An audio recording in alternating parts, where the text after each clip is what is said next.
গায়ের অনেক জায়গা দিয়ে রক্ত বের হচ্ছে, তবুও চাচা আমাকে অনেক মারতে আছে। আমার কথা বলার শক্তি নেই, চাচা আমাকে তবুও মারছে। আরো কিছুক্ষণ মেরে চাচা চলে গেল। আমি মেঝেতে শুয়ে আছি, শরীর থেকে এখনো রক্ত পড়ছে। কোনো রকম হামাগুড়ি দিয়ে নিজের রুমে গেলাম। আজ যেন শরীরটা একটু বেশি ছেড়ে দিয়েছে, কারণ প্রতিদিনই এরকম মার আমার সহ্য করা লাগে, কিন্তু আজকেরটা একটু বেশি হয়ে গেছে। আপনাদেরকে আমার পরিচয়টা দিয়ে নেই, আমি রিমন। আর আমি এতিম, কারণ আমার বাবা মা একটা গাড়ি অ্যাক্সিডেন্টে মারা যায়। তখন আমার চাচা আমার সাথে বেইমানি করে আমার বাবার সব সম্পত্তি নিজের নামে করে নেই। কারণ সে সময় আমার বয়স ছিল কম, তেমন কোনো কিছুই বুঝতাম না। বুদ্ধি করে চাচা আমার বাবার সম্পত্তিগুলো নিয়ে নিছে, আর আমাকে এই বাড়িতে চাকরের মতো করে রাখছে।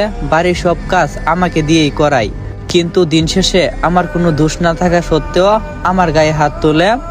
বাড়িতে চাচা চাচি আর তাদের মেয়ে নীলা থাকে।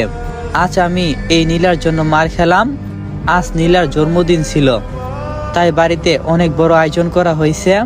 নীলার সব বন্ধুরা এসেছে, আর সেসব বন্ধুদের মাঝে একটা ছেলে ছিল যা নীলাকে তার রুমে নিয়ে যায় আর তাকে দর্শন করার চেষ্টা করে। তার সাথে জবরদস্তি করছিল, কারণ নীলা যাওয়ার সময় আমার সামনে দিয়ে যাচ্ছিল।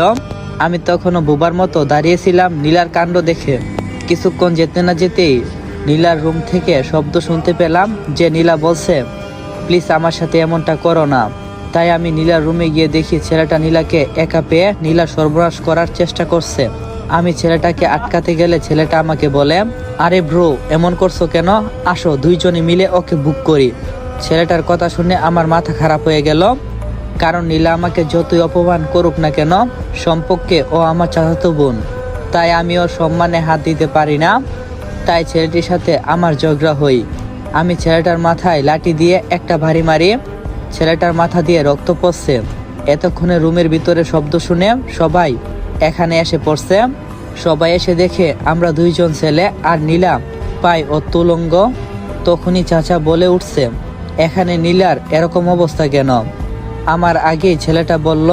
ছেলেটা যা বলল তা শুনে আমি অবাক হয়ে গেলাম, কারণ ছেলেটা বলল, আঙ্কেল, আপনাদের বাড়ির এই ছোট লোকটা নীলাকে একা পেয়ে নীলা সর্বনাশ করার চেষ্টা করছিল, আর আমি দেখে ফেলি। আর ওকে আটকানোর জন্য ওর কাছে যেতেই ও আমার মাথায় বাড়ি মারে। চাচা ছেলেটার কথা শুনে আমাকে সেই লাঠিটা দিয়ে মার শুরু করে। আমার কোনো কথা শুনেনি। যদি আমার বাবা মা বেঁচে থাকতো তাহলে হয়তো আমার সাথে এমনটা করতে পারতো না। আজকে এতিম বলে আমার সাথে এইগুলা করতেছে। যাক, ব্যাপার না, আল্লাহ আছে। আল্লাহ একদিন আমার ভালো সময় নিয়ে আসবো, যেদিন আমি চোখে আঙ্গুল দিয়ে দেখাতে পারবো যে আমার